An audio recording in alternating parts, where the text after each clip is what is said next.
Have you ever wondered what the Dynovox EGR delete valve kit looked like? Let's unbox one and I'll show you all the components and discuss why you might want to do an EGR delete and some things you definitely want to consider if you do it. Let's go.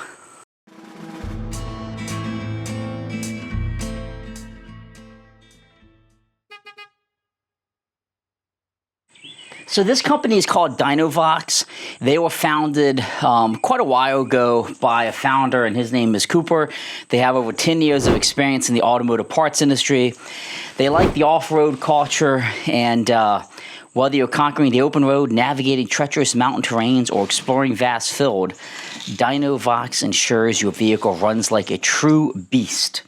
And this particular kit is a 2013 to 2018 Dodge Ram 6.7 liter Cummins diesel cooler and throttle valve EGR delete kit.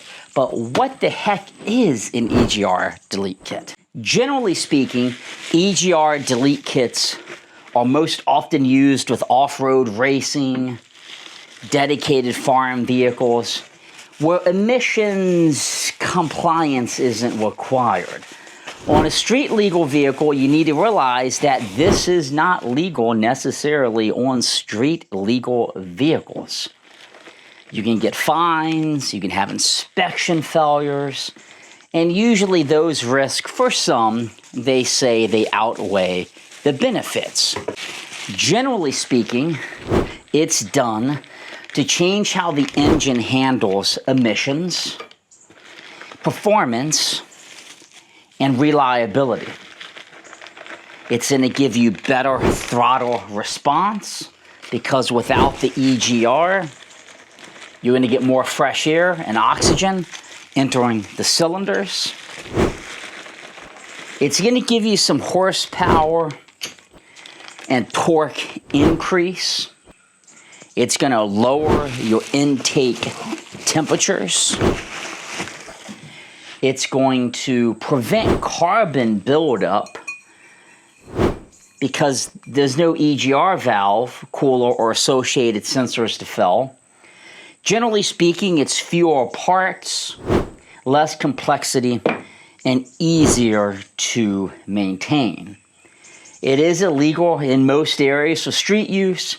It does give the potential for more nitrogen oxide pollution. In some cases, it could trigger a check engine light or cause an inspection failure. Now, when you think about the EGR valve, that stands for the exhaust gas recirculation system. It's designed to reduce nitrogen oxide emissions. So effectively, when your engine burns fuel, especially at high temperatures, it produces nitrogen. It's a major contributor to smog.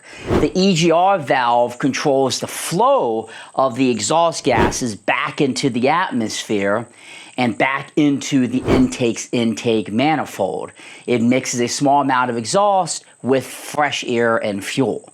So when you're deleting the EGR valve, the exhaust gas recirculation valve, you're prohibiting that, so you're basically just circulating all of that back out.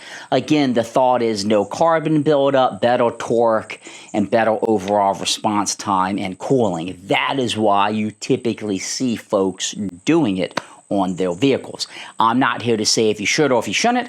Now, one common question you hear is when people are rolling coal in their pickups, meaning they're driving a big diesel and you hear it and just that soot comes out. This is a contribution to that, but it's not the only thing that causes that to happen. So in this kit, you're getting the various pieces that are going to be required to do the EGR delete. It literally are just these components that came in this box. This kit's a little over $100. And these are all the different elements that you're going to get. You're going to want to have some basic knowledge on how to do this, so watch some of the videos perhaps on YouTube because you're not getting any instructions. You're going to just get the bits in the kit to actually make this function. So that, my friends, is what you can expect in the DynoVox EGR kit for a Cummins diesel engine. I hope you found this video helpful and learned a little bit about why people might want to be doing this. Do at your own risk, decide what's best for you. This is Jason with jams.net, cars, DIY, and adventures. Give me a subscribe on YouTube. It means a lot, and have a great day.